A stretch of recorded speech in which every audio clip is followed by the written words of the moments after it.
Hey everyone, this is Yossi. I run a small investment firm that specializes in REIT investing, and I often get questions from you guys about REIT taxes. How are they taxed? Are they tax efficient? How do their taxes compare to rental properties? And there appears to be a lot of misconceptions on this topic. A lot of people appear to think that REITs are a lot less tax efficient than rental properties, as an example, but that simply isn't the case. And in today's video, I'm gonna explain to you why REITs are very tax efficient. Now, before I get into it, if you could please like this video, subscribe to the channel, that will help me a lot. Thank you very much. So the first reason why REITs are tax efficient is because they pay no corporate income tax.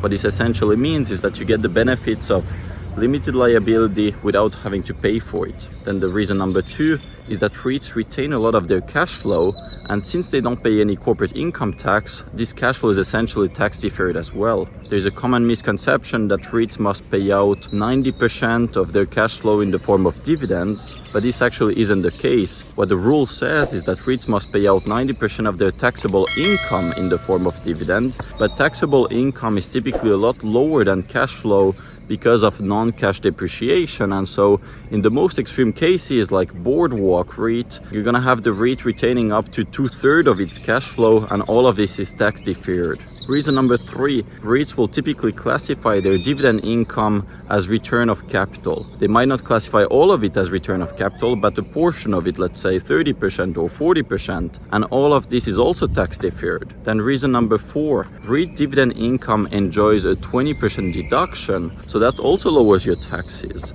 Reason number five, most of the returns coming from REITs is gonna come from growth and appreciation. REITs are a bit different from rental properties in that they will typically invest in higher growth properties like data centers, industrial properties, cell towers, and these are the type of properties that have a lower initial yield, but they have higher organic growth, and so over time you're gonna get more returns from appreciation, and appreciation is tax deferred as well, which increases tax efficiency. Now I also have a few bonus reasons for you. The first one is that your time has value. Doing your taxes when investing in REITs is extremely simple and straightforward. You're not wasting any time, and so the cost is low here. But doing your taxes when you invest in rental properties is very complicated. You'll have a bunch of deductions, the calculations get a bit more murky, and so this has value as well. The second bonus reason is that you can use tax deferred accounts when investing in REITs, and so this whole question of how to defer your taxes does not even have to be complicated. You can just put your REITs in a tax deferred account and skip all taxes today. Now let me know in the comment section below if you have any questions about how REITs are taxed, and otherwise if you want to learn more about what REITs I'm buying today, feel free to join my REIT newsletter for a 2-week free trial. I'll also put a link in the description. And finally, if you could like the channel, subscribe, that will help me a lot. Again, thank you very much, and see you at my next one. Bye bye.